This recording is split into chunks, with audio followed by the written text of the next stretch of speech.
తెలంగాణ రైతులందరికీ నమస్కారం. Welcome back to our channel. 2024 రాష్ట్ర ప్రభుత్వం నుంచి అయితే మనకు తాజాగా న్యూస్ అయితే రావడం అయితే జరిగింది. మంత్రి తుమ్మల నాగేశ్వరరావు అయితే అప్డేట్ అయితే ఇవ్వడం అయితే జరిగింది.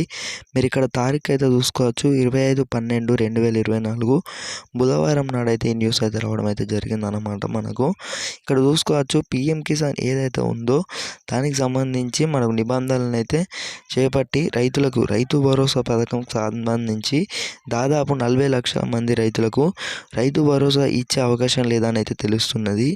ఇప్పటికే రైతు భరోసాపై అసెంబ్లీలో అయితే చర్చ నిర్వహించిన రాష్ట్ర ప్రభుత్వం ఈ పథకం అమలుకు కేంద్ర ప్రభుత్వం అమలు చేస్తున్న పిఎం కిసాన్ పథకం నిబంధనలు వర్తించేస్తామంటూ పరోక్ష సంకేతాలు ఇచ్చిందని రాజకీయ వ్యవసాయ రంగ వర్గాలు అయితే భావిస్తున్నాయన్నమాట.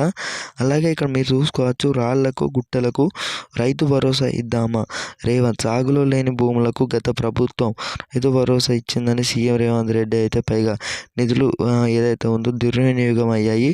రియల్ ఎస్టేట్ భూములకు కానివచ్చు రైతు బంధు అందింది. రోడ్లు వేసిన భూములకు డబ్బులు పడ్డాయి. రాళ్లకు గుట్టలకు రైతు బంధు ఇద్దామా అని అసెంబ్లీలో ఎమ్మెల్యేనైతే అడిగారు. రైతు భరోసాపై ఎలాంటి అనుమానం తగ్గలేదు, అందరికైతే ఇస్తామని అయితే వెల్లడించారన్నమాట. ఈ ఇన్ఫర్మేషన్ ఏదైతే ఉందో నచ్చినట్టయితే ఇక్కడ కిందనైతే లైక్ బటన్ అయితే ఉంటుంది. ఇంకా ఎవరైతే లైక్ చేయలేదో త్వరగా వెళ్ళైతే లైక్ చేసినట్టయితేనే మీ ఇంకా ఇన్ఫర్మేషన్ తెలంగాణ రైతులకు అందరికీ కూడా ఉపయోగపడుతుంది. కాబట్టి అందరికీ కూడా వీడియోని అయితే చేరుకుంటుంది. మరి ఇది సంగతి. అలాగే ఇక్కడ మీరు న్యూస్ అయితే చూసుకోవచ్చు అన్నమాట. పిఎం కిసాన్ లబ్ధిదారులు ఎవరైతే ఉన్నారో వాళ్ళందరికీ కూడా ఇది తెలుసు అన్నమాట. మనకి ఏదైతే ఈకేవైసీ ఉందో అలాగే ఈ రైతు భరోసాపై కూడా మనకైతే కొన్ని నిబంధనలను అయితే నిర్వహిస్తున్నట్లు సమాచారం. పెట్టుబడి సాయం పుట్టి నుంచి ఏదైతే ఉందో దిశగా నిబంధనల కత్తి మారుతున్న సర్కార్ రాష్ట్రంలో పెట్టుబడి సాయానికి అవే నిబంధనలు, మోడీ విధానాలనే ఆదర్శంగా భావిస్తున్న సీఎం రేవంత్.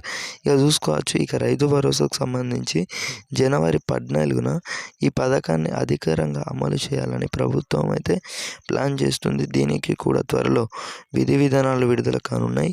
ఈ పథకానికి అమలుకు దాదాపు 5,000 నుంచి 7,000 కోట్ల రూపాయలు అవసరమని ప్రభుత్వం అయితే అంచనా వేస్తుంది. ఈ డబ్బును పోగేసే పని జరుగుతుంది. అందువల్ల రైతు భరోసా పథకం ఖచ్చితంగా అమలయ్యే అవకాశాలు అయితే కనిపిస్తున్నాయి. దీనిని గ్రౌండ్గా అమలు చేసి రైతు భరోసాను ఎగ్గొట్టే కుట్ర జరుగుతుందని బీఆర్ఎస్ కానివచ్చు మన ఏదైతే ఉందో పేద ప్రభుత్వం అయితే ఆరోపణలకైతే చెక్ పెట్టాలని ప్రభుత్వం అయితే భావిస్తున్నట్లు సమాచారం.